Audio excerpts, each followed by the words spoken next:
మనకు తెలిసిన విశ్వం, నక్షత్రాలు, గ్రహాలు, గ్యాలక్సీలు, సమయం, స్థలం ఇవన్నీ బిగ్ బ్యాంగ్ అనే ఒక అసాధారణ ఘటనతో ప్రారంభమయ్యాయని శాస్త్రవేత్తలు చెబుతున్నారు. కానీ ఈ బిగ్ బ్యాంగ్కి ముందు ఏం జరిగింది? ఎక్కడి నుంచి ఈ సమస్తం ఉద్భవించింది? ఇదే మనిషి మనస్సును ఎన్నో శతాబ్దాలుగా కుతూహలపరుస్తున్న రహస్యం. సుమారు 13.8 బిలియన్ సంవత్సరాల క్రితం అతి సూక్ష్మమైన బిందువులో సగటు లేని వేడి, శక్తి మరియు ఘనత ఉండేవి. ఆ బిందువు ఒక్కసారిగా పేలినట్లుగా విస్తరించింది. అదే బిగ్ బ్యాంగ్.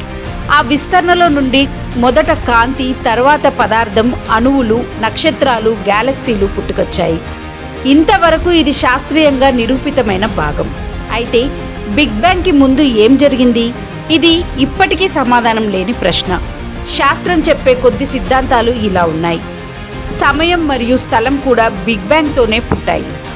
ఆల్బర్ట్ ఐన్స్టీన్ సాపేక్షతా సిద్ధాంతం ప్రకారం సమయం, స్థలం అనే భావనలు కూడా విశ్వం పుట్టిన తర్వాతనే ఏర్పడ్డాయి. అంటే బిగ్ బ్యాంగ్కి ముందు సమయం అనే పదం అర్థం ఉండదు.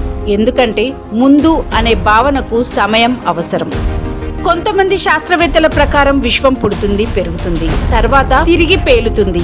ఇలా నిరంతర చక్రంలా సాగుతూ ఉంటుంది. అంటే బిగ్ బ్యాంగ్ మొదట పేలుడు కాదు, అది ఒక నిరంతర చక్రంలో భాగం కావచ్చు.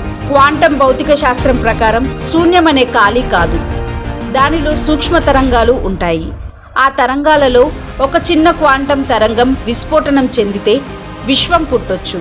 దీని అర్థం బిగ్ బ్యాంగ్కి ముందు శూన్యం ఉన్నా అది పూర్తిగా ఖాళీగా ఉండకపోవచ్చు. ఇంకా ఒక ఆసక్తికరమైన సిద్ధాంతం ప్రకారం మన విశ్వం ఒక్కటే కాదు, అనేక విశ్వాలు ఉండవచ్చు.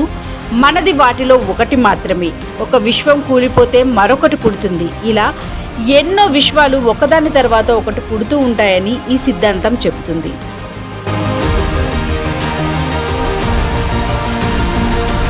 Cosmic microwave background radiation, gravitational waves మరియు క్వాంటమ్ గ్రావిటీ వంటి పరిశోధనలు బిగ్ బ్యాంగ్ వెనుక ఉన్న గూఢార్థాన్ని బట్టబయలు చేయడానికి ప్రయత్నిస్తున్నాయి. కానీ ఇప్పటికీ దానికి ముందు ఏమి అనే ప్రశ్నకు ఖచ్చితమైన సమాధానం లేదు.